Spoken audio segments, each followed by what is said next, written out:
qu'ils habitaient. Pouvez-vous parler de la nature historique des décisions d'hier? Est-ce que vous avez demandé au président Sall que l'homosexualité soit dépénalisée au Sénégal? Monsieur le président Sall, je me permets de vous remercier de votre hospitalité. Vous avez dit que vous embrassez la démocratie et la liberté. En tant que nouveau président de ce pays, est-ce que vous allez œuvrer pour dépénaliser l'homosexualité dans ce pays? Puis-je vous demander cette question à vous deux? Encore une question, parce que le monde nous regarde, parce que le président Mandela est dans une situation très fragile. Maintenant, puis-je vous demander de parler de son héritage et que ce qu'il représente pour vous tous? Eh bien, tout premièrement, je pense que la décision de la Cour suprême hier était non seulement une victoire pour la communauté LGBT, mais je crois que c'était aussi une victoire pour la démocratie américaine. Je crois que l'essentiel de notre identité en tant qu'Américains se trouve ce concept fondamental en vertu duquel nous sommes tous égaux devant la loi.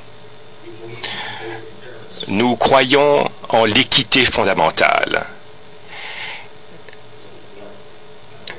Et je crois que la décision d'hier signifie la chose suivante. Il s'agit d'une étape de plus pour faire en sorte que ces principes fondamentaux s'appliquent à tout le monde. N'est-ce pas? Lorsque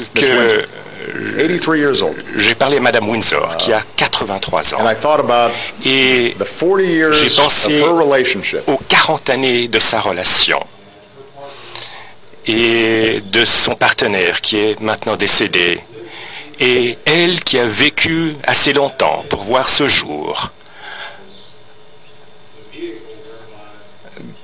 grâce auquel sa relation a constitué le moyen de faire en sorte que plus de personnes voient leurs droits reconnus, et cela est un témoignage de l'amour, de l'engagement qu'ils avaient pris. Et ça, c'était unique. Cela est un microcosme de ce que cela représente pour des familles et des enfants dans toute l'Amérique. Je crois que l'Amérique a pu être fière de ce jour. Bien.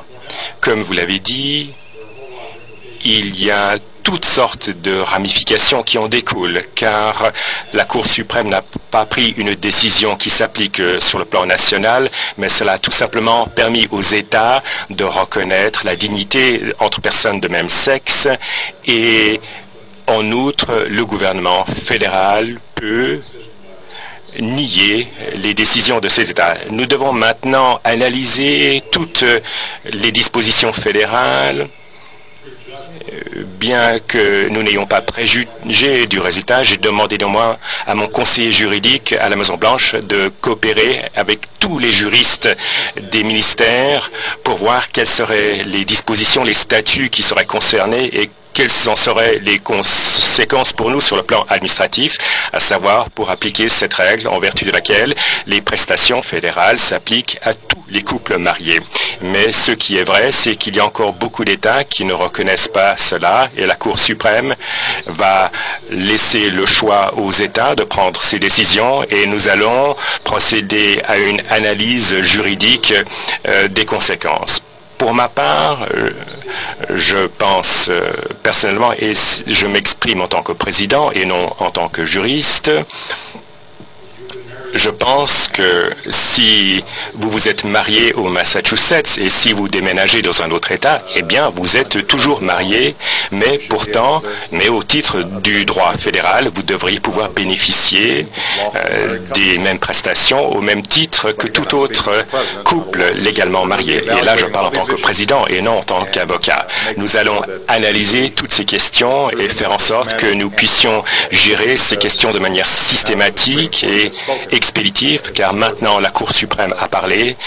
Il importe que les personnes qui méritent ces prestations les reçoivent rapidement. Je sais par exemple que Chuck Hagel a parlé du travail accompli sur ce terrain par le département de la Défense, et ceci se répercutera au niveau de toutes les agences. Bien, cette question n'a pas été mentionnée durant ma conversation bilatérale avec le président Sall, mais permettez-moi de faire une déclaration d'ordre général. général. S'agissant de la question des homosexuels et des lesbiennes et de leur traitement, cela a été une question mentionnée et controversée dans beaucoup de régions d'Afrique. Je voudrais tout simplement que les Africains entendent ce que je crois tout simplement, à savoir, chaque pays, chaque groupement de population, chaque religion, chaque coutume, chaque tradition, mais s'agissant des points de vue personnels des individus, s'agissant des convictions religieuses, eh bien, à ce niveau-là, les diversités de points de vue doivent être respectées. Mais lorsqu'il s'agit de la manière dont l'État traite les gens, s'il s'agit de la manière dont le droit traite les gens, et à ce niveau-là, je pense que tout le monde doit être traité à égalité. Je ne crois en aucune discrimination de quelque nature que ce soit. Et cela est mon point de vue personnel. Et je m'exprime en tant que personne qui, bien sûr, vient d'un pays qui a connu une époque où les gens n'étaient pas traités de manière équitable au titre de la loi. Et nous avons dû mener ce combat de longue haleine, ce combat des droits civiques pour que cela se concrétise. Je pense par conséquent que, indifféremment de votre race, indifféremment de votre religion, de votre sexe et indifféremment de votre orientation sexuelle, lorsqu'il s'agit du traitement que vous bénéficiez au titre de la loi de l'État, eh bien, les droits, bénéfices et responsabilités au titre de la loi, eh bien, à ce niveau-là, tout le monde doit être traité de manière égale. Et cela est un principe qui s'applique sur le plan universel. Et le côté positif, c'est que c'est un principe dont il est très facile de se souvenir, car toutes les religions du monde sont basées sur cette notion fondamentale qui est incarnée par la règle d'or, c'est-à-dire vous traitez les gens comme vous souhaiteriez être traités vous-même. Et je crois que cela s'applique là aussi. Finalement, s'agissant de M. Mandela, je vous prie de m'exprimer. Excusez, Monsieur le Président, je sais qu'on essaye chez vous, on ne pose qu'une seule question, mais notre presse essaye d'y ajouter 3 ou 4 ou 5 questions à la fois. Mon premier acte en tant qu'activiste politique, c'était quand j'étais à Occidental College, j'avais 19 ans, et j'ai été impliqué dans le mouvement de lutte contre l'apartheid. C'était 1979-1980. Et car moi-même j'ai été inspiré par les événements en Afrique du Sud. Et je crois qu'à l'époque, en fait, je ne pouvais pas imaginer que Nelson Mandela pourrait être un jour libéré, mais j'avais lu ses textes, ses discours, et j'ai compris qu'il s'agissait d'une personne qui croyait en ce principe fondamental dont je viens de parler, c'est-à-dire traiter les gens de manière égale, et cette personne a été prête à sacrifier sa vie pour cette conviction. Lorsque j'étais en faculté de droit en 90-91, à ce moment-là, j'ai vu Nelson Mandela sortir de prison après 27 années d'incarcération. Non seulement a-t-il auguré la démocratie et le gouvernement de la majorité et le principe d'une personne, une voix en Afrique du Sud, mais tout aussi important, il a dit « J'accepte mes anciens oppresseurs, mes anciens geôliers, je crois en un seul pays, je crois que les gens doivent être jugés sur la base de leur caractère et non sur la base de leur couleur. » Et cela m'a donné un sentiment, ce sentiment du possible, de ce qui est possible dans le monde. Lorsque des gens intègres, lorsque des gens de bonne volonté travaillent ensemble pour une cause plus vaste. Bien sûr, nous pensons, nous accompagnons le peuple sud-africain dans nos prières. Nous pensons tout particulièrement à la famille de M. Mandela. Je me rendrai dans quelques jours en Afrique du Sud après avoir quitté le Sénégal.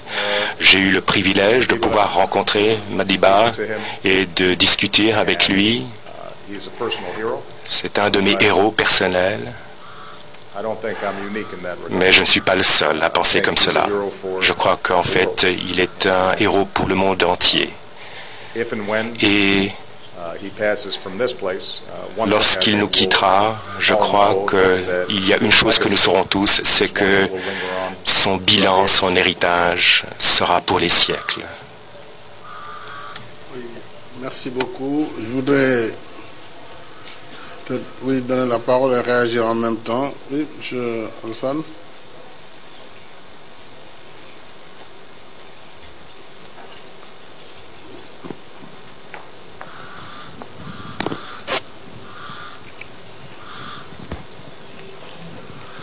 Bonjour, Monsieur le Président. Alassane Samba Diop, directeur de la RFM. Moi, je voudrais poser une question par rapport au contexte sous-régional. Le président Barack Obama est venu ici. De savoir si cette question a été abordée entre les deux présidents et que faut-il retenir de cela. L'autre question, les États-Unis interviennent pas militairement, mais on envoie spécial en Casamance. Est-ce que les processus de paix en Casamance ont été évoqués entre les deux présidents? Merci. Je vous remercie. Monsieur le Président, revenir sur deux aspects avant de répondre à la question de M. Alassane Samba Diop. D'abord, concernant Mandela, je crois que nous sommes tous habités par une profonde tristesse de voir Madiba dans ces conditions d'hospitalisation depuis bientôt 3 semaines. Mon rêve le plus essentiel pour lui aurait été de souhaiter qu'il termine le siècle, qu'il termine ses 100 ans. Mais je crois que Mandela a donné un exemple pour le monde entier. Et pour nous, leaders politiques, je crois que nous devons beaucoup nous inspirer de son humilité et de sa capacité de renoncement, mais aussi de sa grandeur et du pardon qu'il a pu donner comme modèle. Je pense que le président Obama l'a dit, c'est plus qu'un idole pour nous tous quand nous prions pour qu'il recouvre la liberté, parce que même s'il n'est plus là, nous devrions toujours nous inspirer de sa pensée et de son comportement pour que d'abord l'Afrique du Sud continue à être une nation arc-en-ciel, mais que les leaders du monde entier puissent s'inspirer de son exemple. Sur la question de l'homosexualité, Monsieur le Président, vous avez fait un long développement et vous avez dit quelque chose d'essentiel. Il y a des principes généraux que toutes les nations peuvent partager. C'est le respect de la personne humaine, c'est la non-discrimination. Mais ces questions, fondamentalement, sont des questions de société.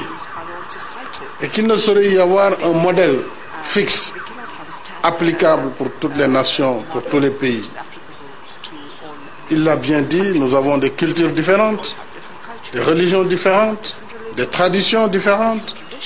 Et même dans les pays où cela est aujourd'hui appliqué, la dépénalisation, le mariage homosexuel, les avis ne sont pas partagés.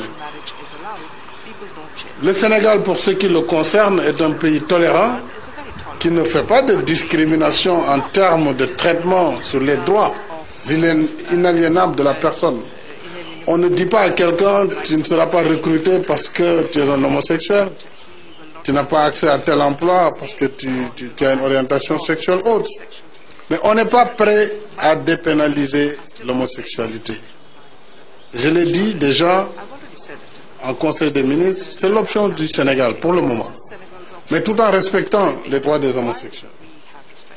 Et nous n'avons pas pour l'instant, nous ne sommes pas disposés à lever cette disposition de la loi. Ce qui ne veut pas dire que nous sommes homophobes. Mais il faut que la société absorbe ces questions, qu'elle prenne le temps de les traiter sans qu'il y ait une pression ou une force à appliquer par rapport à ces questions. C'est comme la peine de mort. C'est des questions que chaque pays traite. Chez nous, nous l'avons abolie depuis longtemps. Dans d'autres pays, cela s'impose parce que la situation du pays l'exige. Et nous respectons en fait le choix de chaque pays. Mais soyez rassurés, le Sénégal est un pays vraiment de liberté et les homosexuels ne sont pas pourchassés. Mais pour le moment, il faut aussi qu'ils respectent le choix des autres Sénégalais. Et surtout, nous avons des questions en discussion aujourd'hui sur l'adoption. par exemple des enfants. C'est un débat même au sein du gouvernement très actif. L'Assemblée nationale va prendre le relais. Donc ce sont des questions qu'il faut laisser à la société. Elle régulera en fonction de l'évolution des mentalités, en fonction évidemment de ce que les gens considéreront comme acceptable ou pas acceptable. Sur ce plan, c'est ce que je voulais dire. Pour revenir maintenant très rapidement sur la question de la sous-région marquée par la crise au Mali, bien entendu, nous en avons discuté très longuement et j'ai remercié le président Obama pour le soutien des États-Unis. Vous savez qu'aujourd'hui, ce sont les États-Unis qui donnent toute l'alimentation, quasiment tout le carburant utilisé par la MINUSMA, la force donc des Nations Unies pour le Mali, et qui intervient bien sûr au plan de la logistique après que la France ait eu une réaction que nous avons approuvée avec l'intervention de la force Serval. Nous avons travaillé aussi à développer un modèle de coopération. Le Sénégal coopère beaucoup avec les États-Unis au plan militaire et nous souhaitons, compte tenu de la permanence de cette menace globale du terrorisme, mais également des autres fléaux comme la drogue dans la sous-région, la traite des personnes, la circulation des armes et le piratage, nous avons souhaité et retenu de poursuivre la coopération et nos gouvernements, nos services respectifs vont poursuivre en tout cas ces consultations afin d'arriver à une plus grande efficacité pour les forces africaines, puisque je pense qu'il est temps aussi que l'Afrique règle les problèmes sur le théâtre africain. Pour ça, nous avons besoin du soutien des États-Unis en termes de capacité, en termes de matériel, en termes d'entraînement. Mais nous serons prêts pour faire face. Et le Sénégal continuera à fournir des soldats pour le maintien de la paix dans le monde. Il l'a dit, nous sommes présents aujourd'hui dans plus de 5 pays avec plus de 2000 soldats et nous pourrons monter en puissance si nous avons l'accompagnement nécessaire. Voilà, Monsieur le Président. Et pour terminer, la Casamance, bien sûr, nous l'avons évoqué. Je les remercie aussi pour l'intérêt porté par les États-Unis sur la résolution de ce conflit. Il m'a encouragé dans les efforts de paix. Et j'ai sollicité également la contribution américaine dans les projets de développement, puisque l'une des réponses face à cette crise, c'est également de donner une perspective économique. Il faut la réconciliation, il faut la réinsertion, il faut le développement durable en Casamance. Et sur toutes ces questions, nous avons discuté. Et je remercie le président pour l'intérêt qu'il porte au Sénégal et à la Casamance. Thank you. Major. Monsieur le Président, Monsieur le Président Sall, nous vous remercions.